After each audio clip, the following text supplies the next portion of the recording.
Hi guys, it's Emily from Doe Deer Nursery. And Neen from the Sparkling Bean.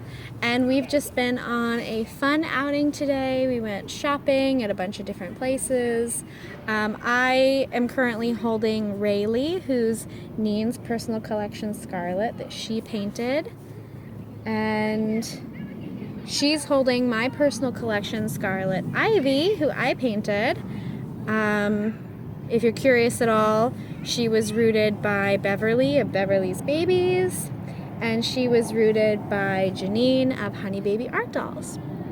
But anyway, before we met up today, I made a post on Instagram to see if you guys had any more questions you wanted to ask us. We try and do an Ask Me Anything every time we get together, and so we figured it'd be good to do another one. So if you're interested, then keep on watching. Okay, right. So the first question, can we buy these babies?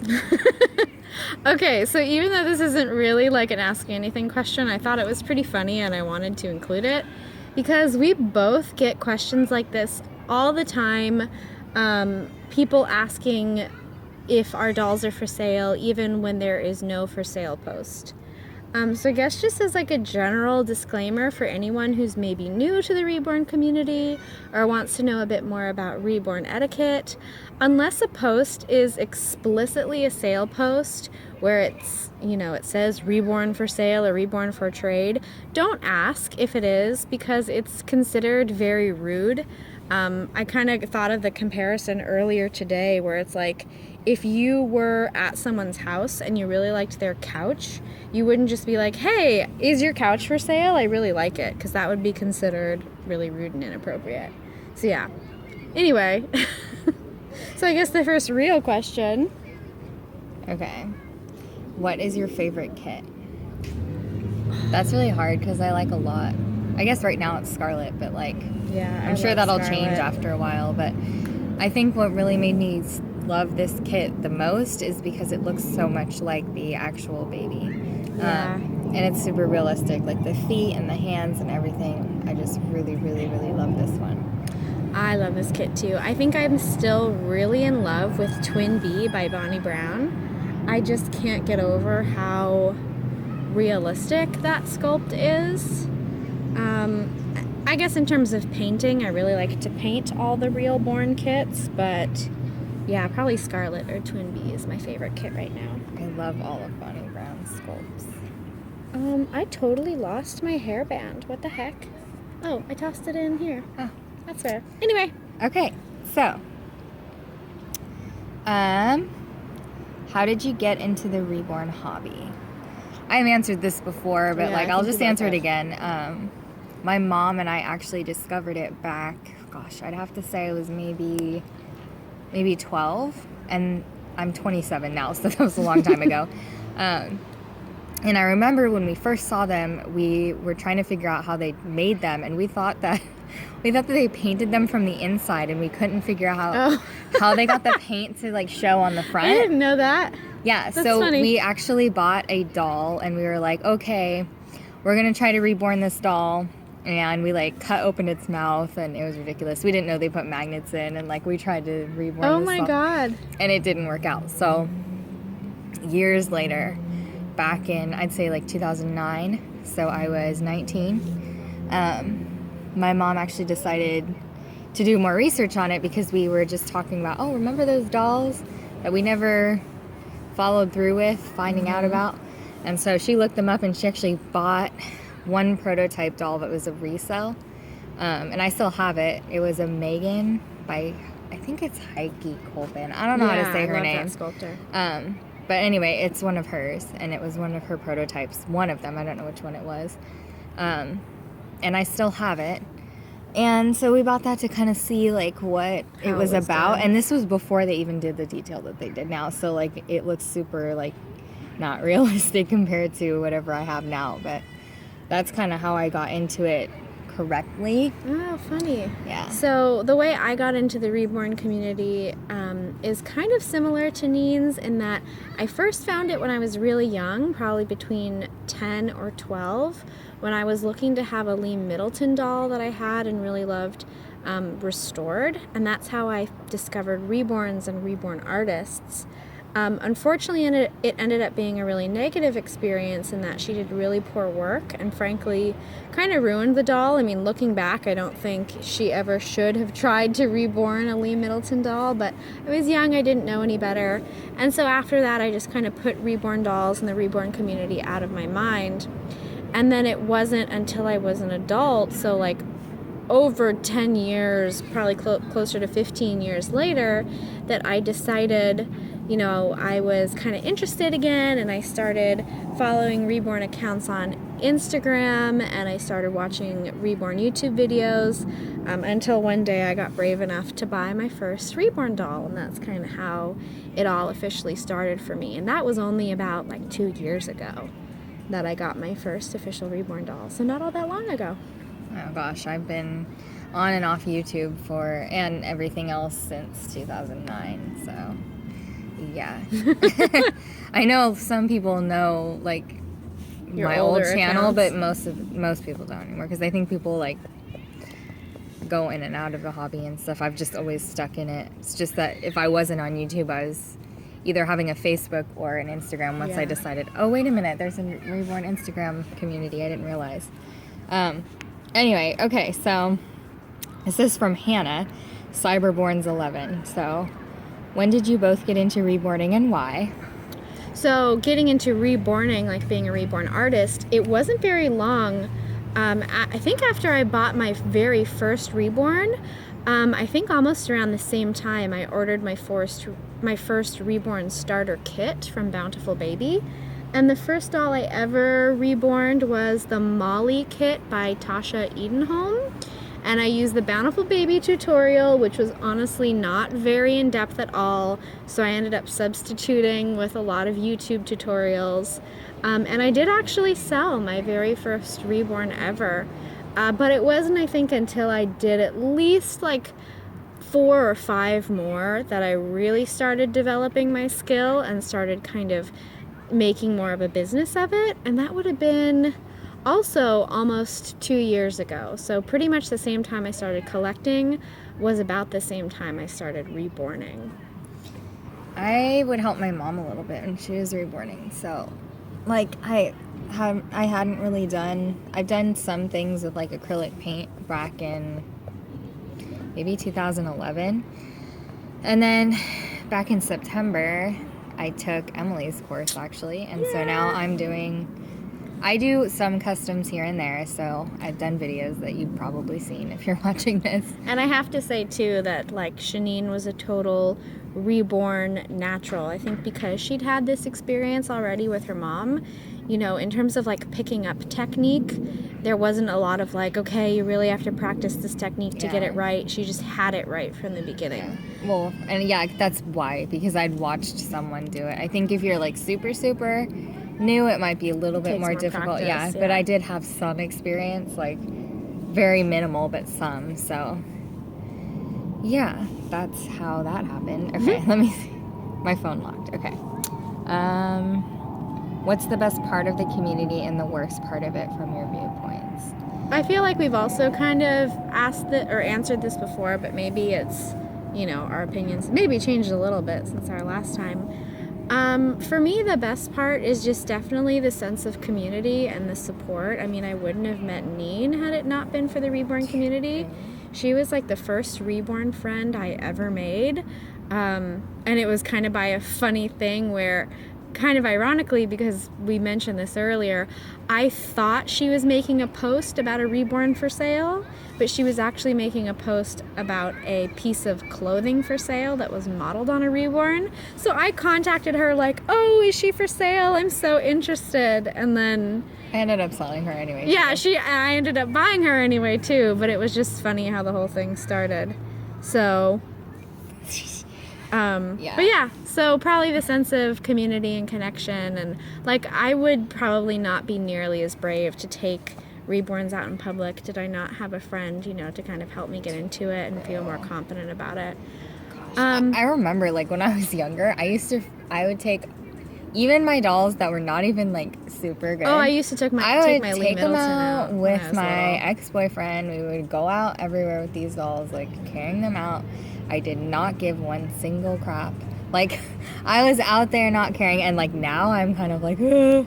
I don't know why. Well, it's different when I think when you're an adult, you've developed this whole sense of like discomfort and embarrassment and, you know, not wanting to be judged, and you don't have those same inhibitions, I think, when you're younger. I guess so, but I was still an adult. Yeah, still. But yeah, I guess the worst part, I mean, thankfully Drama. for me, I feel like I have not personally ever encountered any, you know, a ton of meanness or anything from anyone within the community.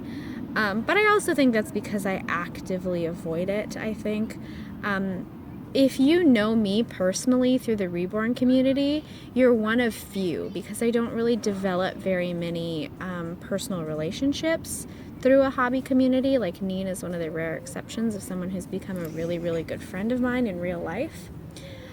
So I guess any sort of meanness or anything I've experienced has come from outside the community. I guess that's probably the worst thing for me, is like the fear of judgment and the embarrassment from people outside the community who just don't understand.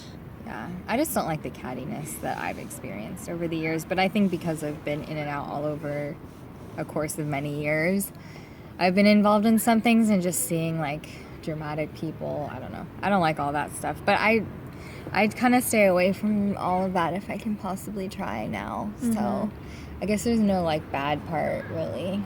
I like it. Yeah, I think you really kind of have a choice in avoiding the parts of the community you don't like. You know, if you just let it roll off your back, then you know, you can just enjoy the best parts of it. Okay, so Hannah also asked, what kit would you absolutely love to paint but haven't had the chance yet? Ooh, well, this might be obvious just because they're still on pre-order, but Levi by Bonnie Brown and Ellie Sue by Bonnie Brown. I'm so excited to paint them. I just think I love everything Bonnie's produced in the past couple years. Me too. So those for sure. And then stuff that I haven't been able to get my hands on because they're long sold out. I love Gudrun Legler sculpts. I'm spacing on the name all of a sudden for some reason. Linus is one I would love to paint, but yeah, it's been sold out for a million years. So that's I like painting all of the kits. So like, if it exists, then I want to paint it. I mean, that's just all honestly. Kits. Oh yeah, and like Reborn Logan, both asleep and awake. I haven't had the chance to paint yet. I liked Logan. So yeah, like I haven't painted Logan. You haven't painted Owen. So yeah, there are some. Alrighty. Some kits we both want to paint. What are the best qualities of this practice? It's artistic. You can express yourself in a really unique way, I think. It's totally different, like, than a painter on a canvas. Absolutely. It's kind of cool. I don't know. It's completely unique, so I wouldn't really know where to start on what makes it, like, what the creativity part of it is, like, because especially if you're doing realistic dolls and not so much the fantasy ones. I feel like with the fantasy ones, those are super creative. Yeah. But like the creativity is with, like, I guess, like, going the extra mile to how can I make my doll more realistic than the last, or how can I make my doll, what can I do to make a doll more realistic? That I think would be where I think kind of like piggybacking off of what Neen is saying, for me, I've always been kind of artistic and I've always been drawn towards realism. And I think the fact that we're able to create something that elicits the feeling of uncanny from people. I mean, that uncanny valley, that space between like that slightly too realistic place that elicits this kind of uncomfortable feeling from people. I mean, I know that may sound weird to be like, I like that I can make people uncomfortable. I just like that we're able to create something that's so close to realistic that people question it. I think as an artist, that's hugely rewarding. And then I think from a more practical standpoint that sometimes people don't think of, this is something we can do. I'm not going to say necessarily for a living, because I do have another, what you'd consider like a regular job, and this is more a hobby business. But it's been a huge advantage for me to be able to have a way to make money from home. With my family situation, that was so incredibly beneficial at a certain point in my life where I needed to be home as much as possible. So it just gave me this whole sense of, I guess, security, and that I could still make a little bit of money while still being home. That can be hugely beneficial to some people. That's true. Like for me too, but I think differently, I like that I'm not spending outside money for the most part on my hobby. Very it's like true. whatever I make, I put back into my hobby. I'm not the type of person that, like, I know some artists will solely sell, and that's Right. it, and that's how they make They their don't money. collect. Yeah, but I like to collect too, so anytime I want to collect for myself, then, you know, I can say, okay, I have this many custom spots, and then I can put that money back into, like, for instance, Rayleigh's hair, or Yeah, very whatever, true. buying a kit for myself. So that's kind of nice. I don't have to, like, Just put all spend your outside. personal money. Yeah. So Yeah, kinda that's cool. true. It's a rare hobby business where you can, like, enjoy both sides Yeah, of it. it's fun, and, like, I don't know, everyone so far has been super supportive of it in my life, so I'm lucky for that too. And Yeah. I think you've experienced the same thing. Yeah, Everyone's really I have supportive, too. so that's good. What do you feel sets you apart from other artists? Okay, for me, I'm not quite there yet. Like, I don't think I'm still kind of learning and, like, taking risks with everything. Like, okay, this time I'm going to try this time I'm going to try this. So I don't think I have anything that's like I haven't established something that's mine per se. Mm-hmm. I don't think there's anything that I really I've tried to kind of just slowly learn and slowly build myself up as an artist, so I'm not really like, I don't know, I wouldn't know where to start with that. I don't think there's anything really yet. No, I get that. I mean, even me, and I've been doing this for almost 2 years now, and I still don't necessarily feel like, you know, there's anything I do that I sets think me so. apart from other I think your artists. painted hair is really different, and a lot of people recognize really? it. Yeah, so I think, like, for that would be your thing. Oh, I just thank you. don't have anything yet. Like, I don't think there's anything. I did have a cool moment where another friend of mine in the reborn community, she saw a listing on a doll kit supply website, and they had used a picture of my work on the website without listing the artist, which I ended up resolving. It was no problem at all. But the fact that she messaged me and she's like, "This is your work, isn't it?" And I was like, "Yeah, how did you know?" Because I hadn't really shared a lot of pictures publicly. And she was like, "Oh, you just have a distinctive style. I was able to recognize this."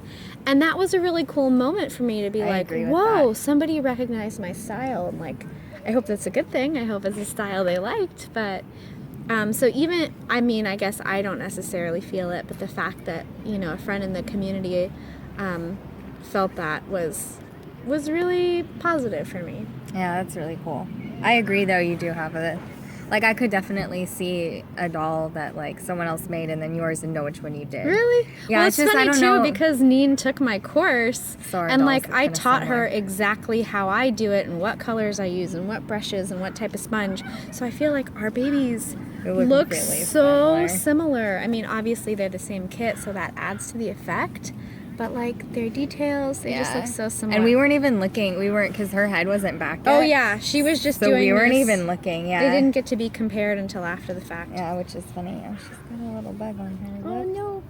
They're also wearing matching outfits. Oh, I Cute. know. Neen got me, or she got me this one for Christmas. I love so much. All right. Oh, I so, should have put her white bow in. So they both had bows. what is your advice to someone who wants to get into painting reborns? Oh. I wouldn't. I don't even know. Like, just do research, I guess. Yeah, research is a big one. I would just Prepare say, to pay money. yeah, you have to really have an understanding of what you're getting into. Like, be prepared for the fact that you're making a big financial commitment that might not pay off for you for a while. Like, I was shocked, frankly, that I sold my first ever reborn. Now, granted, I pretty much sold it at cost. Just because I was so new and I wasn't looking to make a profit. I was just looking to get practice. But I mean, that kind of was just a lucky break.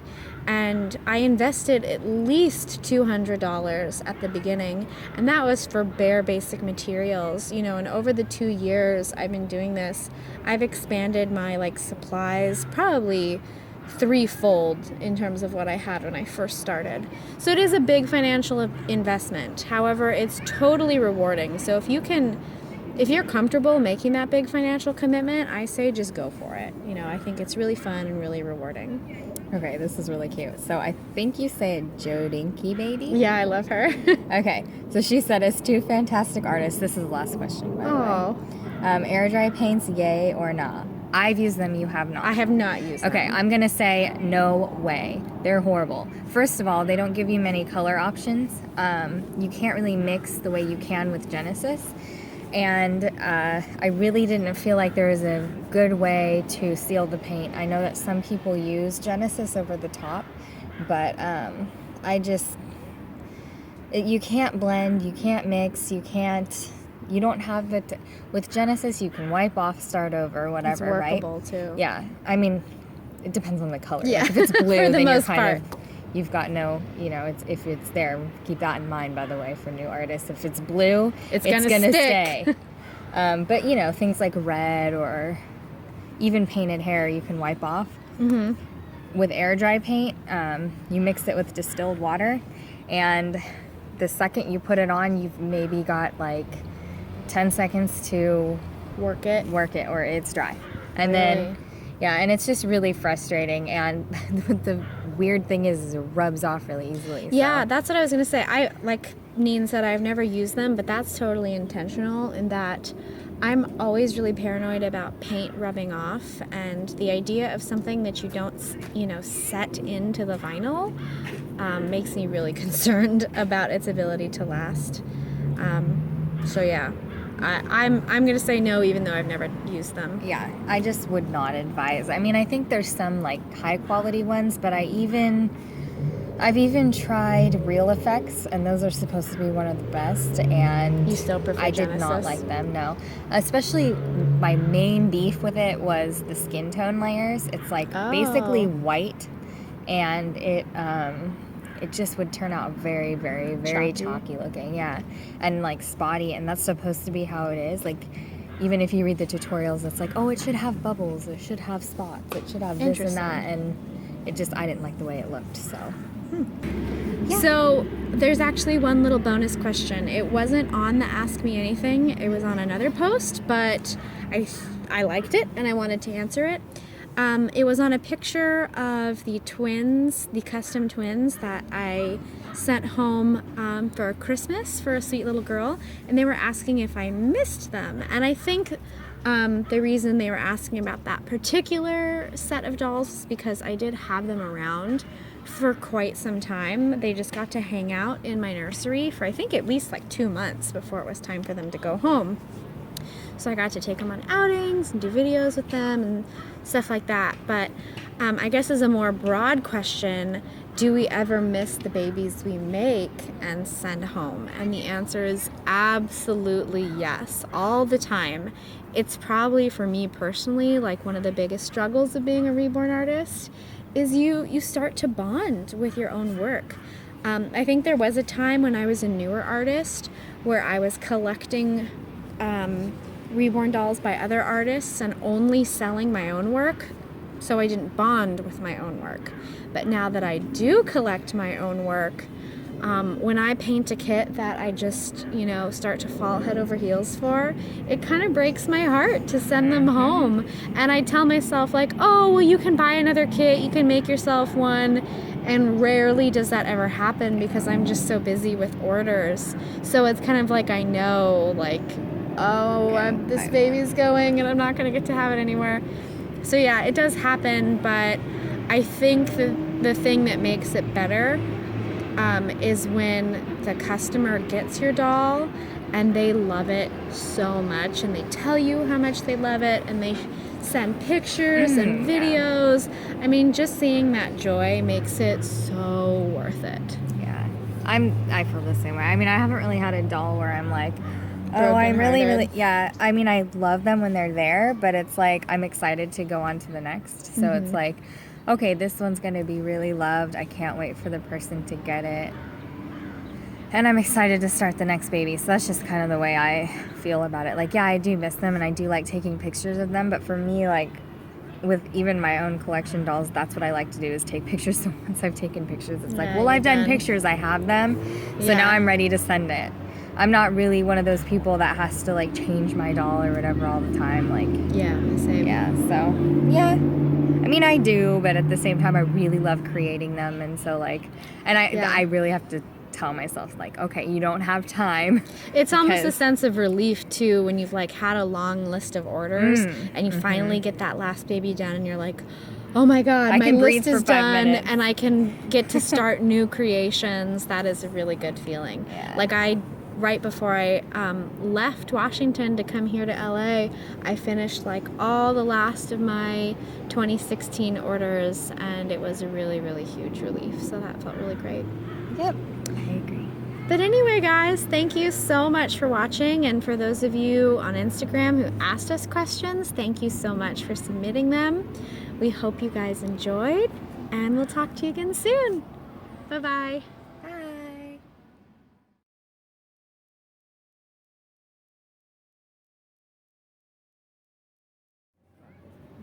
Squirrel. Hi, squirrel. Hi, squirrel. Oh, you want to throw him a cookie? Here's how many cutes. Yeah. He's like, I don't know if I like this. Come here, Bye. Papa. Did you toss it to him? Yeah. Oh, okay. He sniffed them. That was funny. He looks like Kimchi. The squirrel does. Yeah, because of the tail.